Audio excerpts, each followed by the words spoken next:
आकाशवाणी केंद्र भोपाल से प्रस्तुत हैं प्रादेशिक समाचार। पहले मुख्य समाचार। प्रधानमंत्री नरेंद्र मोदी ने आज कहा कि ब्रांड इंडिया के लिए गुणवत्ता और विश्वसनीयता का आधार स्तंभ होना चाहिए। 2021 में राष्ट्रीय मेट्रोलॉजी कॉन्क्लेव का उद्घाटन किया। नई दिल्ली में केंद्र सरकार और किसान यूनियनों के बीच 7वें दौर की वार्ता संपन्न हुई। आगामी मुलाकात शुक्रवार को। राष्ट्रीय कोविड-19 वसूली दर 96.19% तक पहुंच जाती है।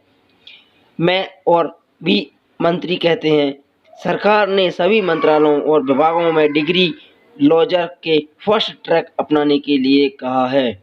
भारत ने अंटार्कटिका में 40वां वैज्ञानिक अभियान शुरू किया है। अब समझदार विस्तार से।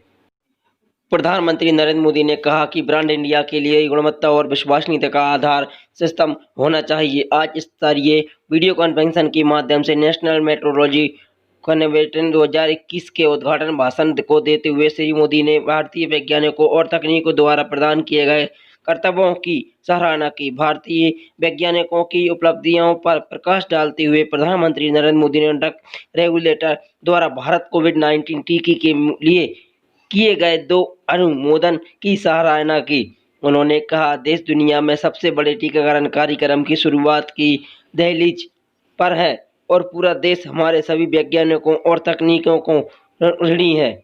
श्री मोदी ने कहा, उद्योग और संस्थाओं के बीच सहयोग का मजबूत करने की दिशा में सरकार को प्रयास के देश में कई विश्वास प्रतिशत है अनुसंधान केंद्र स्थापित हुए हैं। उन्होंने कहा, केंद्र में निरंतर प्रयासों के कारण आज देश में ग्लोबल इनोवेशन शीर्ष के 50 देशों में शामिल है। प्रधानमंत्री ने कहा, CSI और देश के अन्य विज्ञान संस्थाओं ने सामने आकर वैश्विक महामारी का समाधान पाया है और वैज्ञानिक विकास में भी महत्वपूर्ण भूमिका निभाई है। केंद्र सरकार ने आज नई दिल्ली में विज्ञान भवन में 4 किसान यूनियनों के प्रतिनिधि के साथ 7वें दौर की वार्ता शुरू की।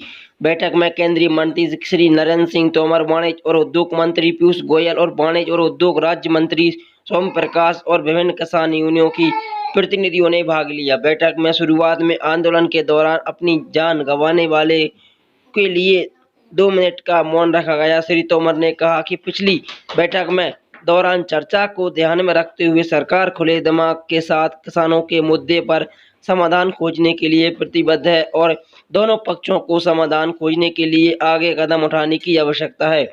बैठक के बाद पत्रकारों से बात करते हुए कृषि मंत्री नरेंद्र सिंह तोमर ने कहा कि सरकार चाहती है कि किसान संघ तीनों कृषि कानूनों पर चर्चा करे, लेकिन उन्हें कोई हक नहीं मिल पा रहा क्योंकि किसान संघ इस तीनों कानूनों को रद्द करने के अड़े हैं। श्री तोमर ने कहा कि सरकार और किसान यूनियनों ने एक सौहार्दपूर्ण समाधान पर पहुंचने के लिए आगे की चर्चा की है। 8 जनवरी को अगले दौर की वार्ता के लिए फिर से मिलने का फैसला किया है। घंटों के दौरान बरामद 19,000 से अधिक कोविड रोगियों के रूप में 96.19% तक पहुंच गई है। स्वास्थ्य मंत्रालय ने कहा, वसूली की कुल संख्या 99,46,000 से अधिक हो गई है। वर्तमान में वास्तविक क्वारंटाइन के कुल सकारात्मक मामलों का केवल 2.36% शामिल है। वर्तमान में देश में संक्रमित मामलों की कुल संख्या लगभग 2,13,000 है। पिछले 21 घंटे के दौरान देश में कुल 1,03,00,000 से अधिक संक्रमित मामलों के 16,505 नए मामले सामने आए। पिछले 24 घंटे के दौरान 1,49,639 लोगों पर 444 लोगों की मौत हुई। वर्तमान में भारत की केवल मृत्यु दर 1.43% है, जो वैश्विक स्तर पर सबसे कम है।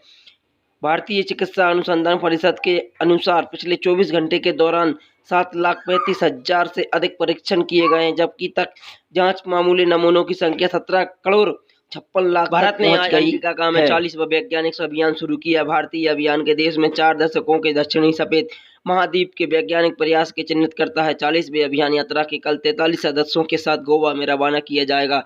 चार्टर्ड आर्ट क्लास पोत MV बितलेंडिंग गोविलिन यह सत्र यात्रा करेंगे और 30 दिन में अंटार्कटिका पहुंचेंगे। 40 सदस्यों की टीम को पिछले छोड़ने के बाद यह अप्रैल में के भारत लौटेगा। वापसी पर यह पूर्णमती यात्रा की शीतकालीन टीम को भी वापस लाएगा।